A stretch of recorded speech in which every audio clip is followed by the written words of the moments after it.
Welcome to PNW Prop Stars, the only Seahawks only gambling show in the multiverse. I'm your host, Clinton Bonner. Come out and find me on Twitter. Give a follow at Clinton Bon. I've got the crew with us today. We've got Adam Emmert, the Rainmaker from Montana, sitting up there. Are you in the hobo shack or are you in the house? Where are you at, Adam? You might call the house a hobo shack. So yeah, I guess I'm still in the hobo shack because as you can see, the walls are still unfinished here. So gotcha. Yeah, hobo shack extension, which is nice. Or the extension of the house is the hobo shack. It's both. It's both and yet none, which is awesome. But Adam, but before we get to the youngin, Adam, you are sporting a lovely sweatshirt. Yeah, there it is. Look at that comfy thing right there, folks. Yeah. So we did not buy a zoo. This is not a Matt Damon movie. We didn't buy a zoo. We did open a merch store. So bonfire.com/store/SEA -Hawkers-podcast. Pretty easy, right? So bonfire.com/store Seahawkers podcast with some hyphens. We got hats, we got hoodies, we got t-shirts. There's even a mug, folks. There's a mug. So we've done our homework. So welcoming in Adam from Montana with his lovely cup of joe there. And we still got the West Coast Princetonian still on the West Coast there, Mr. Wilson Kahn. Wilson, how many more days until you're back into the world of academia, man? I actually got a nice long break here, so I'm not going back to Jersey for 2 weeks, and then class doesn't start until 3 weeks from now. So by then the Seahawks will already be well into the NFC Championship, and we'll still be cooking here. So very nice. That's right. Our intentions are to we're like we intend to be our in intents are to have a show next week for y'all. Regardless, we're gonna have a show. We'll talk about that. We'll talk about it in a second. Our intention is to have a playoff PNW Prop Star show because we want to win this game, and then we want the Packers to get upset by those hopefully still ferocious and thirsty Lions. All right, as you folks do know, I believe every single week we check in on last week. So let us show that now and share screen. Here we are. And what's this, guys? What's happening? This thing keeps happening. What's up over here? What's happening? Let me fill you in on what's happening. Bullshit is what's happening. That's what's happening right there.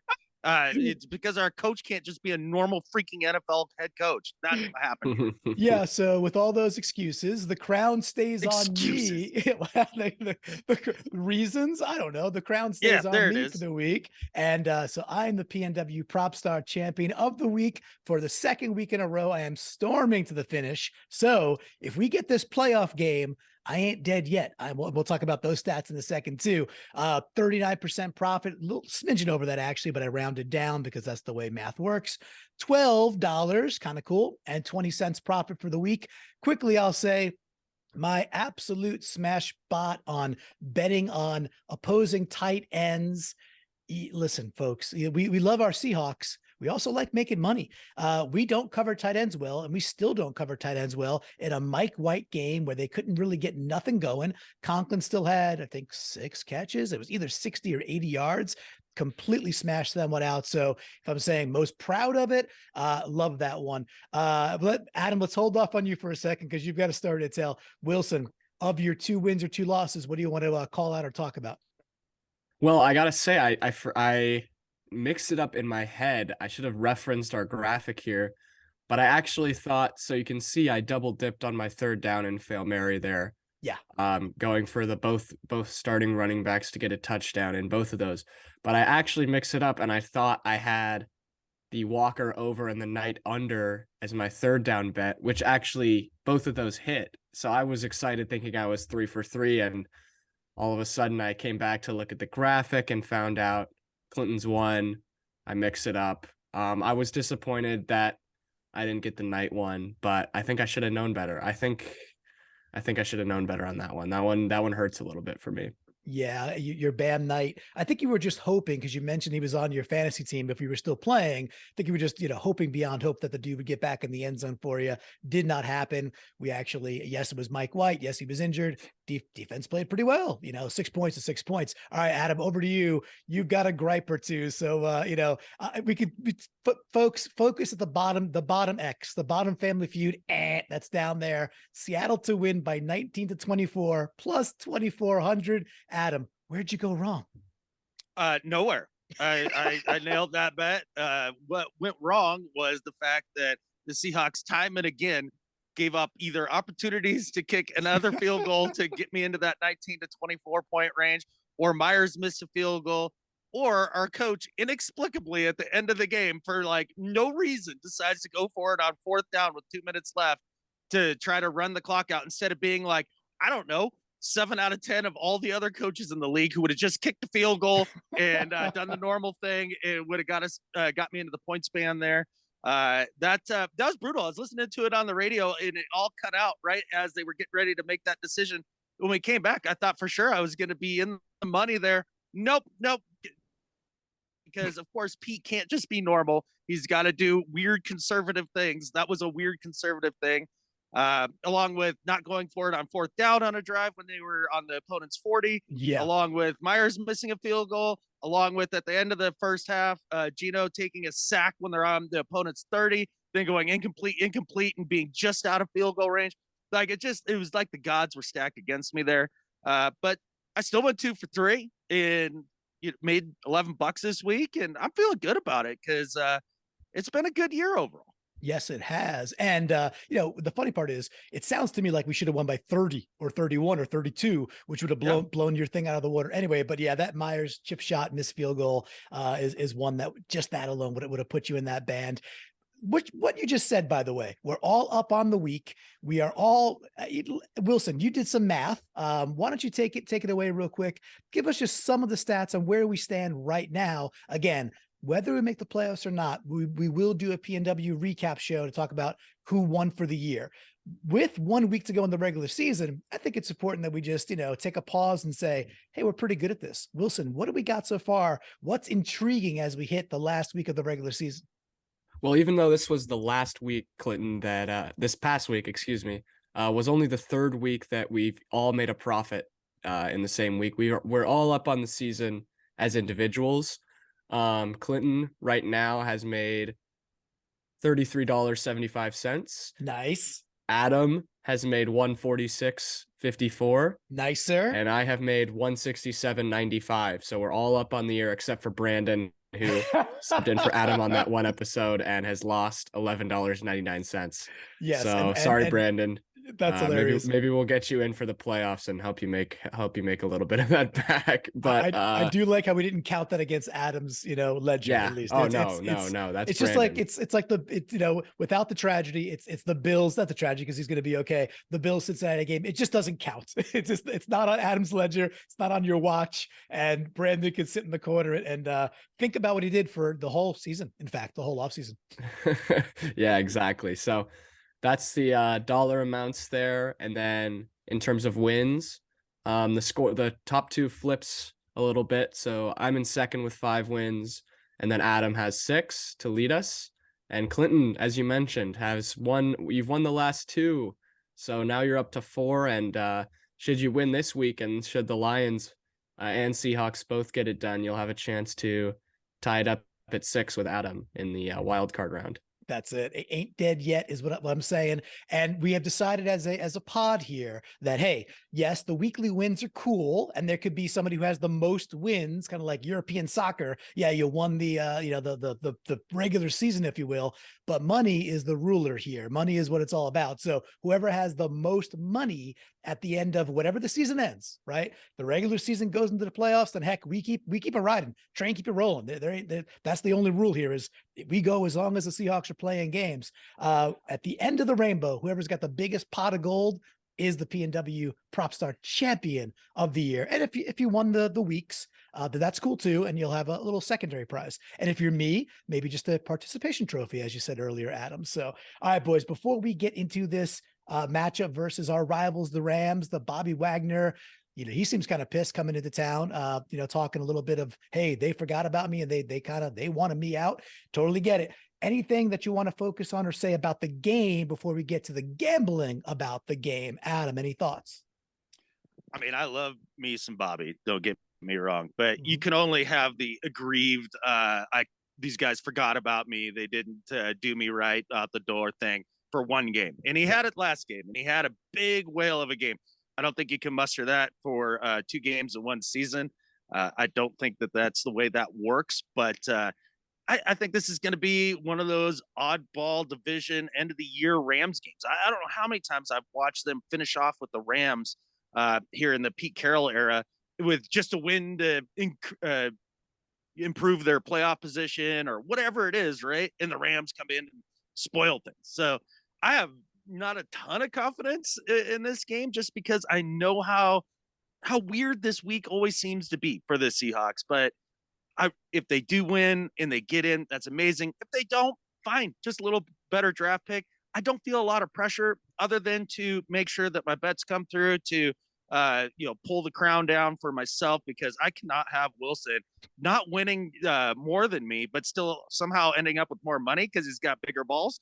No, can't have that. love that. And I also say the Rams weirdness is not just a McVay, Pete Carroll era thing. This is the Jeff Fisher era, St. Louis Rams, where it's like, what is happening? What is this weirdness with this team, right? When Jeff Fisher would do 12 or 14, fake punts a game just to stay in affairs, which was bizarre as well. All right, Wilson, before we get into the bets, anything about this game that's got you humming?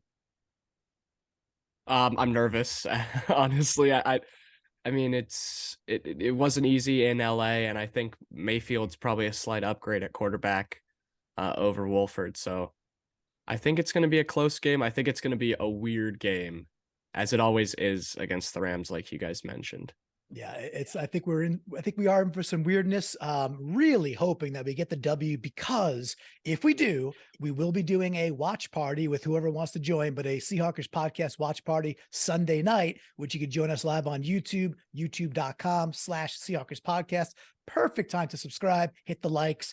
So if we do win, we could all don our Honolulu blue best, our Lions best, and hopefully just watch Goff and company take down the Packers so we get into these playoffs and have some fun together. Kind of, celebrate being together. If it's the last time, then so be it. And hopefully it's not. All right. So I have honors, fellas. I'm on the tee box first. I'm a Yogi Berra fan. He's got amazing Yogi-isms, his quotes, of course, like, the place, what's the one about the place being too busy? Nobody goes there anymore. It's too busy or something like that. Right. So he's got beautiful Yogi-isms. Of course, he's probably most famous for, if it ain't broke, don't fix it. Right. So, what is broke is our ability to cover tight ends. We don't cover tight ends. Now, the Tanner Muse situation is actually interesting. Will he somehow perform at a higher level than Brooks in coverage? Maybe. We actually saw that last year when Barton performed better than Bobby in coverage down the last 5 games. However, show me a little Missouri, show me state. Higbee, 29.5 yards receiving, -115. Slam it. Give me Higbee catching 5 balls for whatever, 45 yards. And I take more tight end money from our Seahawks. Let's see. Wilson, this will go to you, but any comments on where we're at? And then before we toss to Adam. Well, I have the same first down bet. So there you are.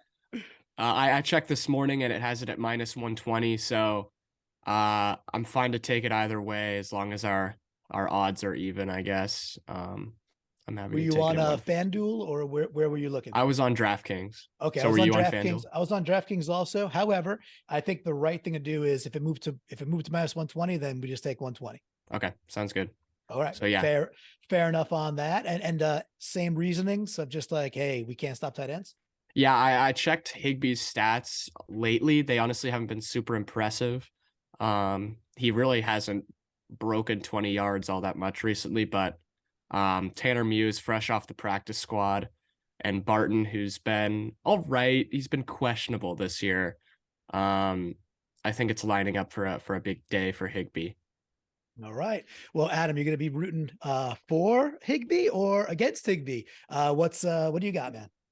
Well, of course I'm rooting against Higbee because I can't stand to see any Ram have any sort of success. But however, fair. I think you guys probably have locked up a tie after your first down bets here, because it's almost gotta be a hit with the way that the Seahawks struggle over the middle of the field covering, well, anybody, not just tight ends. And Higbee is kind of a beast. So no Brooks, one of those kitchen sink games for the Rams. Yeah, I could see that working out in your guys' favor. All right. So you think we get out of the gate strong? How do you plan on getting yourself out of the gate?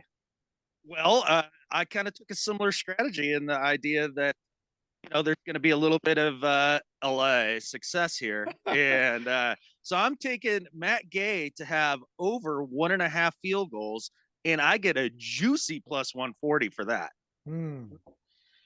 I like it. I saw that. I did not take a field goal bet this week, but I was toggling through those. I was like, ooh, that one's pretty spicy. It looked pretty good to me because I could see them stalling out just a couple times between the 20 and 30, and away they go.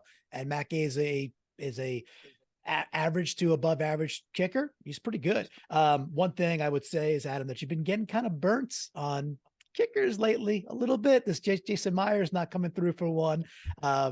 So we shall see. But Wilson, before you go to your second down and kick us off there, what do you think about Matt Gay putting 2 through the uprights for Adam's first bet? Well, I love Adam's first bet because it's actually my second bet. I promise, fellas, I'm not copying anyone, but I can show you the screenshots on my phone right here.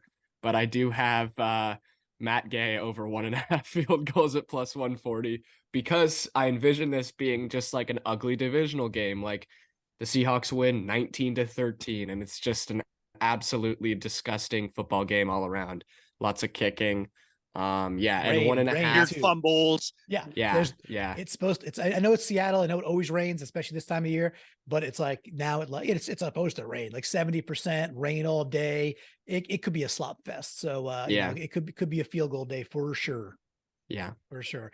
All right. So, all right. Well, I liked it when Adam said it. I liked it when Wilson said it, but I would be rooting hard against those things because that ain't my bet. All right. Second down bet for you, Adam. What you got? Second down with a tried and true trope that I have been talking. Is he cutting out for you too, Wilson? Yeah. Okay.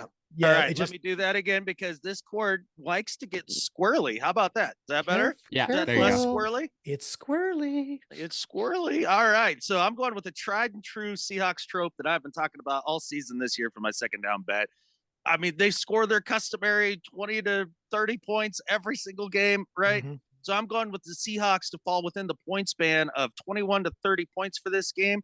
And again, another juicy plus 140 for something they do pretty much week in, week out.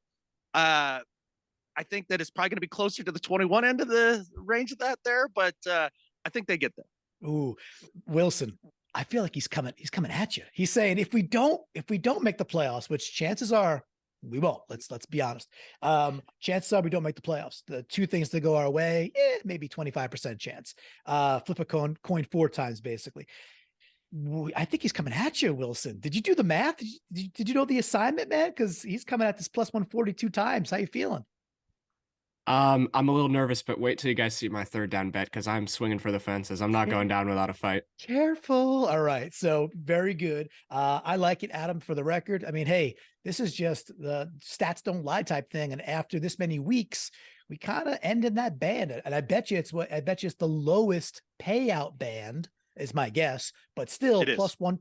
So it means Vegas thinks of all the bands, that's the band. And at plus 140 that's good. It's spicy. All right. I am in the negative again because I think this is going to happen and I want to compile some early wins. All right. I got DK Metcalf, 1 reception over 22.5 yards at minus 120. So a long reception, basically 23 yards or longer, and he's in the money.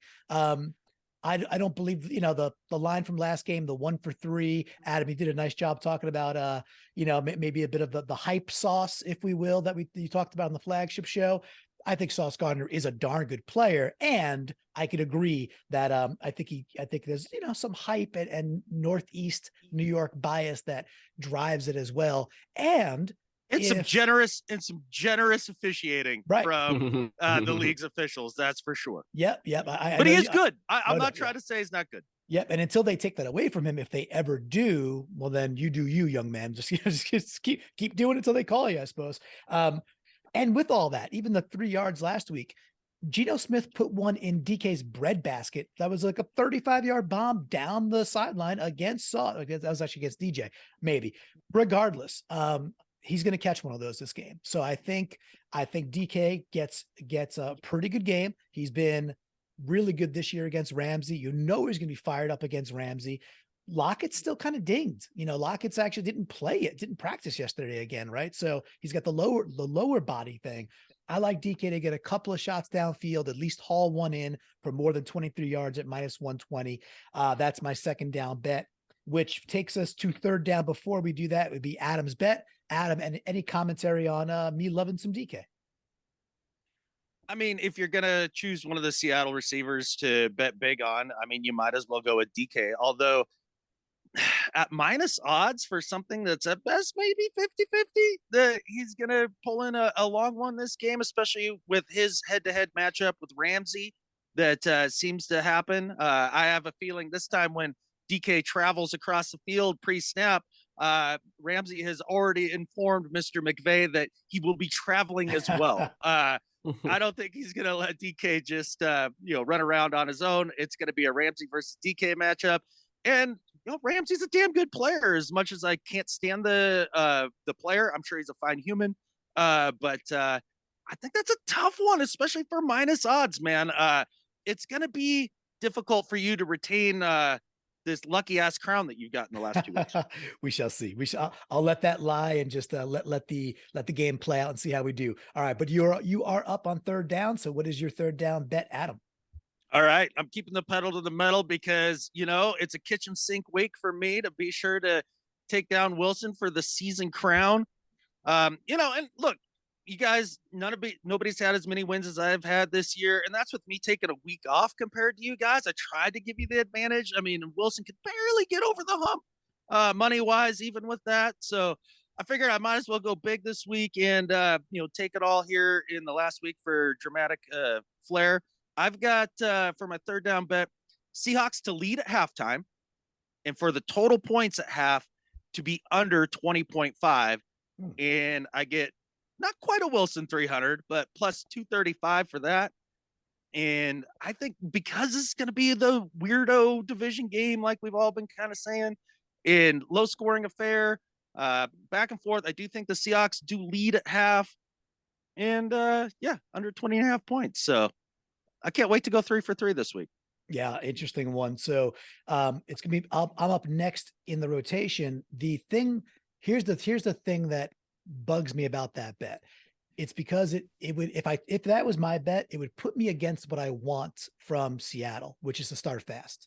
When we get the friggin' ball, it's not even team defer. I think it was wrong all year. Not wrong with team defer, but wrong with calling it team defer. It's just, I don't care who wins the coin toss, team get the ball. If the other team defers and we get the ball, cool. Now, of course, you could when you win, you could defer and make sure you get the ball.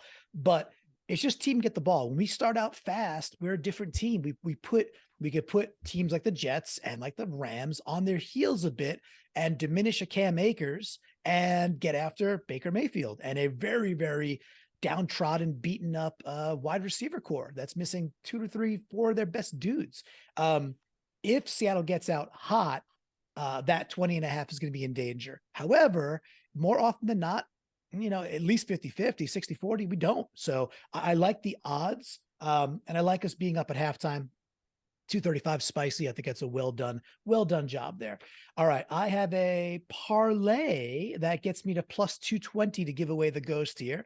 One of them worked out for me last week as a third down bet. So I figured let's try it again. I've got Geno over 250 yards or 249.5 to be precise. So 250 hits for yards passing. And I have Cam Akers 59.5 yards rushing over. So if he gets 60 yards or more, it pays 220. I think the Geno one is going to be more difficult given weather and gameplay. The Akers one, sheesh, if we hold him to under 60, I'll do a dance. We won the game, I think. So that one I think is in the bag, but Geno, 250 is a good game for him, but it's going to be tough against still a pretty good defense. Pays me 220. I like it a bit. Not in love with it, but at 220, I like it for a third down. Mr. Wilson, any reaction before we hear about your plus 300? Yeah, I actually am also using that Geno number in a parlay later, so I like your thinking there. Cool. yeah, I was hesitant to aim for Akers this week, but best of luck to you. Well, I figured if I'm going to aim for Akers, it was going to be over. That was going to be the aim. I wasn't going to take an Akers under. Like I did last week. I took Geno under at part of my parlay, which was how I got the crown. All right. So Wilson, what do you like in your Wilson 300? Well, it's actually Wilson's 700 this week. I'm taking the Seahawks to win the first half by 4 to 6 points at plus 700. I actually have similar thinking to Adam here. I think it's going to be kind of a slog in the first half and most of the game. So when there's not a lot of points, you can't build a big lead. With that being said, I still like the Seahawks to be ahead most of the game. I don't think it's going to be a situation where the offense just comes out flat and Mayfield cooks up 10 points.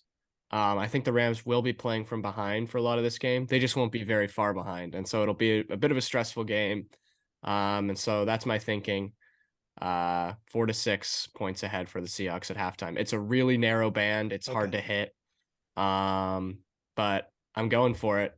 And I when I was going over the stats earlier this week, I'm at $160 right now. And I made half of that on one bet on third down in week 2, where I took defense or special teams touchdown against the Niners. Woolen blocks the field goal. I got $80 in my pocket, and I want to just finish it off this week with another one of those. So we'll see how it goes. I like that. Adam, what are you thinking about that? It's a narrow band, but it's a ballsy band. So what do you think about Wilson's, almost 2.5 times 300 there? And Wilson, I didn't know you'd be thinking about me over the holidays. I mean, what a gift. I can't believe that you would do that for me. An unnecessary risk for no reason. He's in the lead, doesn't need to make something very difficult for himself. Could have took something a little more likely, but I love the idea that he's got a whopping 2 points to play with there. Good luck with that one, buddy. Can't wait to be hoisting the crown yet again. That's great. Love it. All right. Good stuff. We're into the Fail Mary now. Yeah, this one was a compiler for me. It's actually worked. I think the one time I hit my Fail Mary, maybe once or twice, I think once, I compiled. So I have a 5-way. I'll try and be quick about it. I've got DK 79.5 yards receiving. I've got Cam Akers. So same as before. Well, Cam Akers over 59.5 yards rushing. Geno 250 or more, 250 plus passing yards, 16 yards for Geno on the ground or over, and Higbee 24.5 yards or over. So I kind of took some pieces of what I had before, put them all in a blender, gets me to exactly plus 1,200 on DraftKings. It's a long shot when you're putting 5 things together. I know that, but I don't mind it. It'll be fun to watch. It gives me kind of a long scratcher, long bingo card play that I can watch the entire game fold out at plus 1,200. Wilson, what do you got cooked up for your Fail Mary this week? I got a 4-way parlay with actually 3 of the same legs as you have, plus another Rams leg. So I got DK over 79.5, Geno over 249.5, and Geno 16 plus on the ground. And then my fourth leg is Mayfield over 224.5. Not feeling amazing about that part of the leg or part of the bet. It gets me up to plus 1,400. Mayfield has cracked 224 in 2 of his 4 starts. And I think he'll do enough to crack it against us. I could see some garbage time yardage. I had White under 249.5 last week, and he got up to 242. So if Mike White can get up to 242, Mayfield can crack 224.5. Mayfield, yeah. It's all Cloverfield. It's all good. The Mayfield part at 224. I mean, actually, probably the DK part getting over 80 is gonna be a lot, but that's okay. I'm in with you as well. Well, that'll be interesting. There might be some shaking in the boots for Adam there. If we've got 3 of our 4 or 5 as a tandem, would be knocking down his door. But I'm sure he has a Fail Mary that he's gonna be rooting for as well. So what do you got, dude? Certainly do. The one part about Wilson's there that is kind of difficult, I think, is making sure that the Baker man is going to come through with that many yards. I just see that Cam Akers has been tearing it up the last few weeks, and even against a team like the Broncos, right? He ran for like $120, something like that. Yeah. Sean McVay is not as stupid as the last few coaches that we have faced who have just basically decided, I don't really need to run the ball against one of the worst rushing defenses in the entire league. He knows he has Baker Mayfield at quarterback. He knows all his receivers are hurt. He knows that Cam Akers has been hot. I see them riding Cam Akers and Baker not having many opportunities, not because he's not good, but just because he's not going to have a lot of opportunities to get to that, what was it, 250 right in there? No, 224 and a half. 224 and a half, doesn't matter. Yeah, I just think that's the part of it that would make me nervous. Not that it's a lock that it won't happen, but I struggled with a good Fail Mary this week, boys. I really couldn't come up with anything that I really like. So it's boring. I just went with overtime plus 1,200. It's a weird game. I could see this being dramatic all the way down to the end. So overtime plus 1,200. I like that one because we got to keep the game going. Got to keep the result uncertain until the Lions kick off. Right. And then they'll go up 28-0 in the first quarter, and it won't matter. By the time that we win, that game will already be over. So I like your thinking there. Yeah. So cosmically, we're going to correct the wrong of the NFL when they did us dirty. Adam, I know that you were like, I don't really care about it.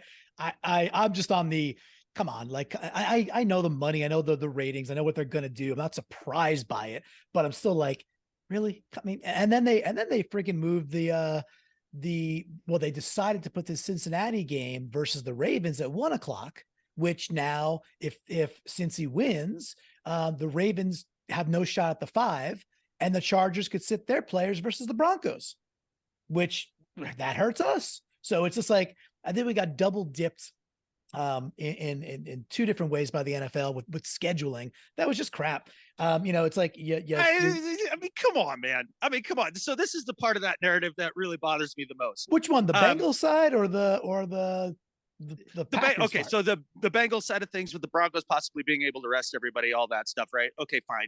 We're going to get the 3rd to the 5th pick in the draft. Fine. I'm good with that. I would have signed up for that. I want the 3rd pick.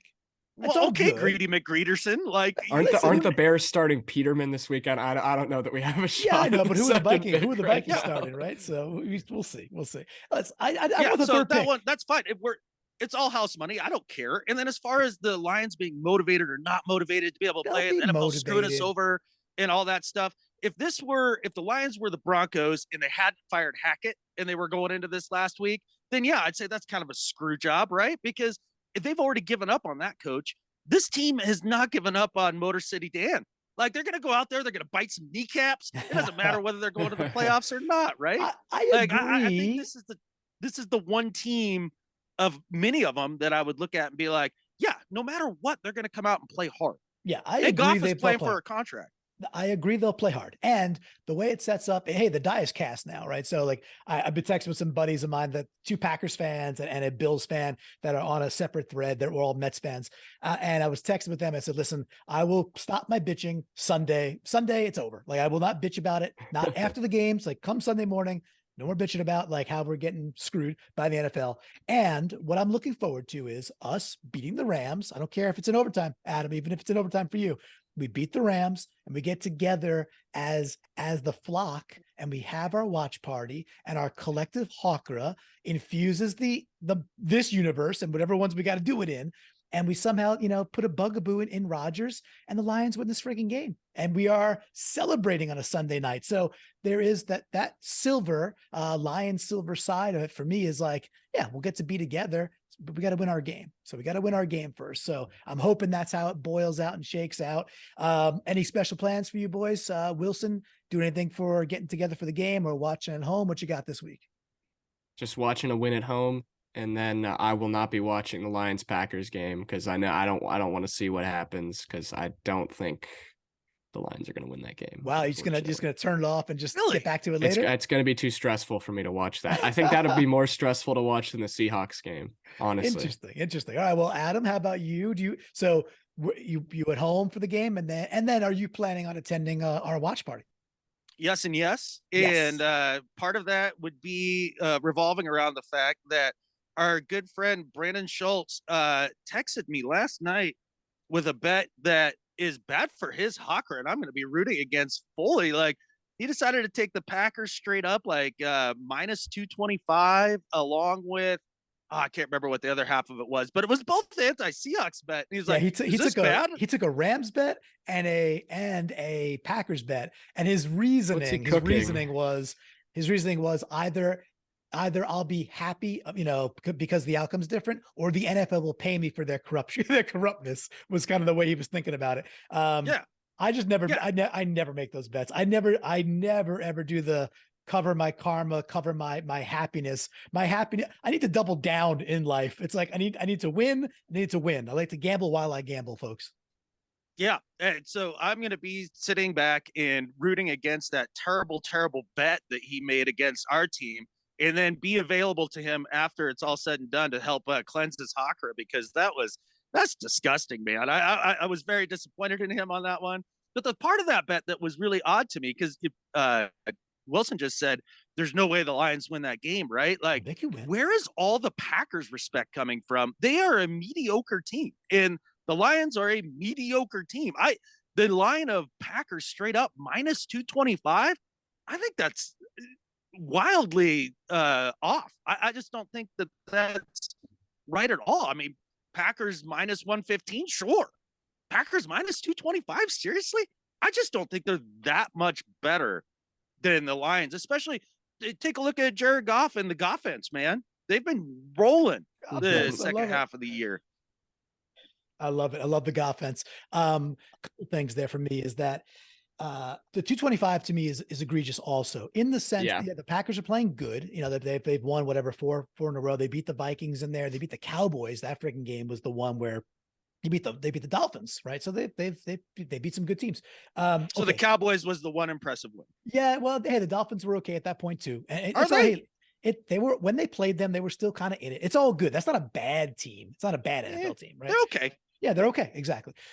With all that, I'm with you in the sense that I think what's happening is, I think I didn't look at the wagering. I can almost guarantee you a lot of the money is just going to the Packers, because it's that Tom Brady / Rodgers effect of like, well, they can't lose. Or the Yankees go to game 7. Well, the Yankees can't possibly lose a game 7. Well, sometimes they do.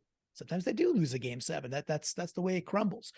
So my guess is that people are chasing that money, and Vegas might be licking their chops. The Lions inside Vegas might be looking at that going, oh, this could be pretty juicy for the house. So that actually gives me some hope. I like that quite a bit. All right. So Wilson, you won't be watching the game. Will you put something blue on? Is that, can you do that for the Lions after we win our game? Yeah. Well, I'm gonna have my lighter blue Steve Largent jersey on all day. So that'll work for the Lions too.